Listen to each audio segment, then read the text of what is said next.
Hello மக்களை, சற்று முன் கிடைக்கப்பெற்ற தகவல், அதாவது நடக்க இருக்கும் நாடாளுமன்ற தேர்தலில் பார்த்தீங்கன்னா மிக துல்லியமாக கருத்து கணிப்பானது வெளியாகிருக்கிறது.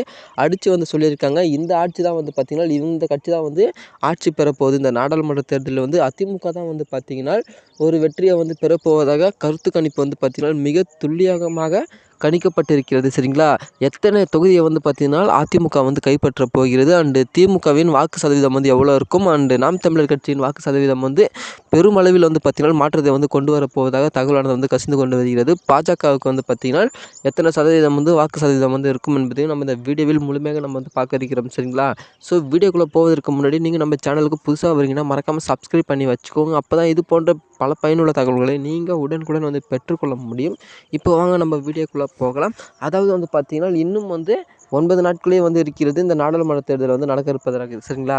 ஸோ அதில் பார்த்தீங்கன்னா இப்போது பிரச்சாரம் பார்த்தீங்கன்னா தீவிரமாக நடைபெற்று கொண்டு போகுது. அதிமுகவும் சரி, திமுகவும் சரி, பாஜக அண்ட் நாம் தமிழர் கட்சி அனைத்து கட்சியும் மிக தீவிரமாக பிரச்சாரத்தில் ஈடுபட்டு வர்றாங்க. ஸோ அதில் பார்த்தீங்கன்னா ஏகப்பட்ட கருத்து கணிப்பு பார்த்தீங்கன்னா இப்போ நடைபெற்றிருக்கிறது. சரிங்களா? நம்ம தமிழகத்தை பொறுத்த வரைக்கும் 40 தொகுதி இருக்குது, பாண்டிச்சேரியோட சேர்த்து. ஸோ அதில் பார்த்தீங்கன்னா கிட்டத்தட்ட 25 இடங்களை அதிமுக கைப்பற்ற போவதாக தகவலானது இப்போ கசிந்து கொண்டு வருகிறது. சரிங்களா? 25 இல்லை 24 தொகுதிக்கிட்ட பார்த்தீங்கன்னா அதிமுக கைப்பற்ற போவதாக தகவலானது கசிந்து கொண்டு வருகிறது.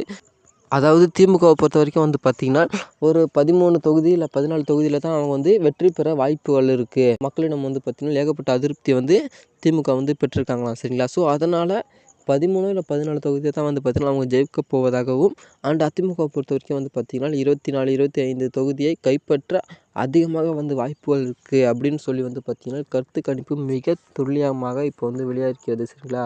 ஸோ அண்ட் அது மட்டும் இல்லாமல் இப்போது நாம் தமிழர் கட்சியில் பார்த்தீங்கன்னா வாக்கு சதவீதம் பார்த்தீங்கன்னா பெருமளவில் திமுக தோல்விக்கு பார்த்தீங்கன்னா இதுதான் காரணமாக இருக்க போவதாக தகவலானது கசிந்து கொண்டு வருகிறது. ஏன்னா அவ்வளோ வாக்கு சதவீதம் பார்த்தீங்கன்னா நாம் தமிழர் கட்சி பெரும் சொல்லி ஒரு தகவலானது இப்போ கசிந்து கொண்டு வருகிறது. பொறுத்து நம்ம பார்ப்போம். ஸோ மேலும் இது போன்ற பார்த்தீங்கன்னா அரசியல் நடக்கும் நிகழ்வுகளை உடனுக்குடன் பெற்றுக்கொள்ள நம்ம சேனலை சப்ஸ்கிரைப் பண்ணி வச்சுக்கோங்க. இந்த வீடியோவை உங்கள் நண்பர்கள் அனைவருக்கும் ஷேர் பண்ணி விடுங்க. நன்றி, வணக்கம்.